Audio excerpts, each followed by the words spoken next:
much Gucci. I got so much. I got so much. I got so much Louis. I got so much. I got so much. I got so much. YSL. I got so much. I got so much. I got so much. I'm fly as hell. So fly. Give me that. You already know what it is. It's your man Rocstar P, aka Rocky Luciano, aka Rocky Luther King Jr., aka I ain't even going out, but I'm still on the guest list. And right now, you are tuned into allflamerz.com, and I am with somebody that I look up to in this business right here, as far as the interview game, as far as business-wise, as far as everything. My guy, Q Deezy, is in the building right now. I thank you. This is one of the busiest men in the city right now. He still took the time out to come chill with us right here on All Flavors. I want to say thank you right here on the camera. I appreciate it. But you know, a lot of things been going on with you. Main thing right now for a new crowd, if you're 21 and below, they know you as Quincy Harris from Fox 29. Yeah. Yes. Please allow us to know how did that happen. Like 2000. Shoot, now let's see. So before I go, 2007, I moved to LA, and I'll get into that. I've been to, I was at Power 99. I grew up on the radio. I was 18 when I got to the radio. So at Power 99, I got to the radio game, and I went to Temple, right down the street. And I was here my whole life, from Germantown, just here my whole life. And I was 10 years. Now hip hop was weird because people were like, how old are you? Oh man, it was weird. So I left Philly when I was 28. And I just felt like, when you start to become a man, start to mature, when you get close to 30, you're like, you get nervous. I gotta make some moves. And I always say I want to move to LA. Moved to LA in 2007, I was 28 years old. Didn't have a job, saved my money for a year. 2 weeks I got a job. I got a job on Big Boy show, and that show kind of changed my life, and just working with him, and because he's a star, he's an icon. Right. And working with him every day and being able to be around him and not really understand some of the things he was doing. But later on I learned it. I understood what he was trying to teach me by just being around. Come back home, and things just weren't the same. I was older, the internet had kind of taken over. I wasn't the same young kid. It was younger kids that was, doing it. I just wasn't into the same type of things I was into.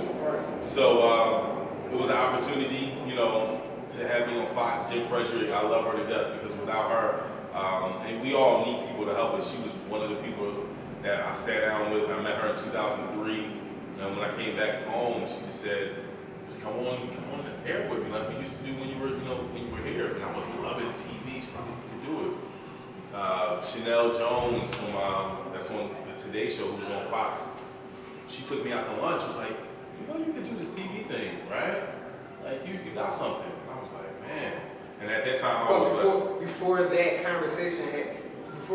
conversation, did you think about doing TV before that? I always wanted to do TV, but I always thought. I know you wanted to do movies. I know radio was your thing, but did you ever think about that? Oh yeah, I always wanted to do TV. I just kind of got into radio. When I got into radio, I was like, I'm gonna do radio just to segue. But the segue, it was 11 years. It was 12, 13 years I was doing radio. So I always knew I wanted to do it. I thought I was trying to do 106 and Park. I tried out for 106 and Park and tried to do those type of things, and I never thought the opportunity would happen on a straight news channel, and they let me be myself.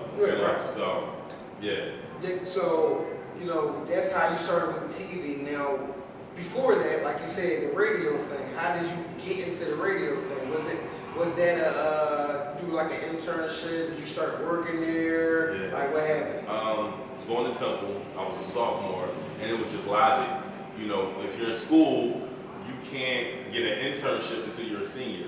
To me, that was the dumbest thing ever. I was seeing all the money you had to pay. I was like, so I gotta wait 4 years? Nah.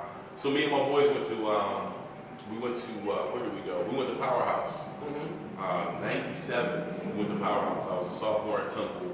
and we snuck backstage. They got caught. I gotta say their names. Ed Armstrong and Joe Avery. They got caught. You gotta push them on the last. Yeah, they got caught. We moved backstage and they got caught. And I didn't get caught. I met Colby Colb. Yo, Colb, I'm trying to get on. He played. Shout out to Colby Colb. He played me though, dog. All right, that was a dramatic pause. And I got on. I was like, yo, I'm trying to get on. He's like, yeah, whatever. And then for me, I was like, that was a sign. I kept listening to the radio every day. They said something on the air about writing a 99 word essay to be behind the scenes, and that's what I did. And I got in, and I worked my way up. Right. Yeah. Now, one of the things that made you basically a fixture in Philly hip hop was the Come Up Show. Yeah. How did the Come Up Show all come together? Was that was the Come Up Show already around when you got there, or was it an idea that somebody came up with? Like, how did that go on? It was so Colby Colb had a rap show called Radioactive. Radioactive was ending because Colby was going to the night show, and they wanted to give Kev his own show, Cosmic Kev his own show.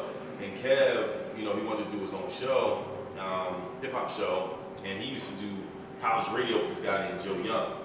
Joe Young, he found the Roots, used to manage the Roots back in the day, and then Joe had this show. It was called the Come Up Show.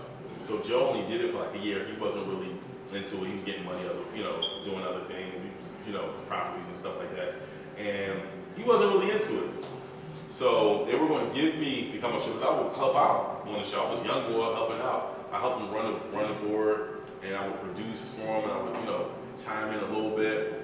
And then they didn't give me the Come Up Show. They gave it to Wongus. My man Wong, shout out to Wongus. And Wongus was on it. And then I just fell back. And the cat was like, why aren't you coming up to the station? Like, come on, like, keep coming up. So I would come up, help out with them, and then Wong just brought me in on the show. Wong and Cat was like, no, come on up. And it was like our show. And then Wong left, and then I took over. Okay. Yeah. So when it started, what was like the act that really brung it, like that made it the Come Up Show? Like, who came up there that really turned it all around? This was the beginning of